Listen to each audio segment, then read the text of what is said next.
warahmatullahi wabarakatuh. Perkenalkan, nama saya Umi Humairah, NIM 2032141, mata kuliah Manajemen Perubahan, dosen pengampu Bapak Dr. Haji Samsul Huda MPD. Resistensi manajemen perubahan. Pentingnya manajemen perubahan: pertama, meningkatkan produktivitas; kedua, mendorong perubahan yang lebih baik; ketiga, membangun kemampuan internal; keempat, menjalin komunikasi yang lebih baik; kelima, peningkatan kreativitas; keenam, peningkatan pengambilan keputusan. Resistensi perubahan dan solusi mengatasi. Resistensi atau penolakan merupakan suatu sikap atau tindakan menentang, melawan, menampik, menghalau suatu tekanan atau perintah atau anjuran yang datang dari luar. Solusi mengatasi: yang pertama, fase proyek. Yang dimaksud dengan fase proyek, tentukan dan siapkan sponsor proyek dan menentukan tujuan dan identitas proyek. Yang kedua, perencanaan. Yang dimaksud dengan perencanaan, memetakan dan mengklasifikasikan pemangku kepentingan. Yang ketiga, akuisisi. Menilai kecenderungan, perubahan, dan dampaknya, serta menetapkan rencana aksi manajemen. Yang keempat, eksekusi. Melaksanakan kick-off proyek dan konfirmasikan masa depan pemangku kepentingan dalam fase pasca proyek.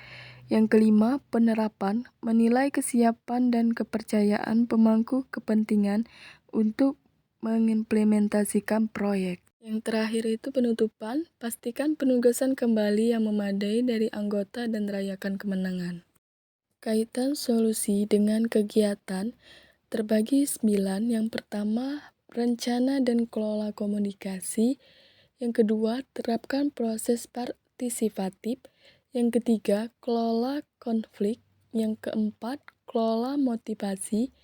Kelima, kelola perilaku. Keenam, teknik untuk mengurangi tindakan antagonis. Ketujuh, protagonisme yang induksi. 8, taktik persuasif. 9, tindakan ekstrim. Alasan terjadinya penolakan terhadap penolakan. Yang pertama, waktu dan sumber daya lembaga belum siap. Kedua, masalah mental atau takut gagal hambatan. Ketiga, perubahan yang ingin diwujudkan terlalu sulit. Keempat, kurangnya dukungan dari para pemimpin resistensi. Kelima, adanya konflik yang belum diselesaikan. Keenam, tidak mendatangkan keuntungan. Ketujuh, pekerjaan semakin banyak dan butuh waktu lama. 8, perubahan tersebut tidak fokus. Penolakan oleh individu. Sumber penolakan individu atas perubahan mencakup kebiasaan, kepastian, alasan ekonomi, rasa takut akan hal yang tidak diketahui, serta pemrosesan informasi yang selektif. Faktor ekonomi juga menjadi persoalan karena pasca perubahan bisa saja kemampuan seseorang secara ekonomis tidak baik. Penolakan oleh organisasi. Sumber keengganan organisasional terhadap perubahan meliputi kelembaman struktural, kelembaman kelompok, ancaman terhadap kekuasaan yang mapan, dan ancaman terhadap alokasi sumber daya yang mapan. Cara mengatasi penolakan.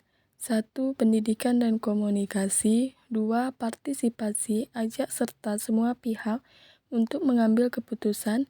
3. Memberikan kemudahan dan dukungan. 4. Negosiasi. 5. Manipulasi dan kooptasi. 6. Paksa.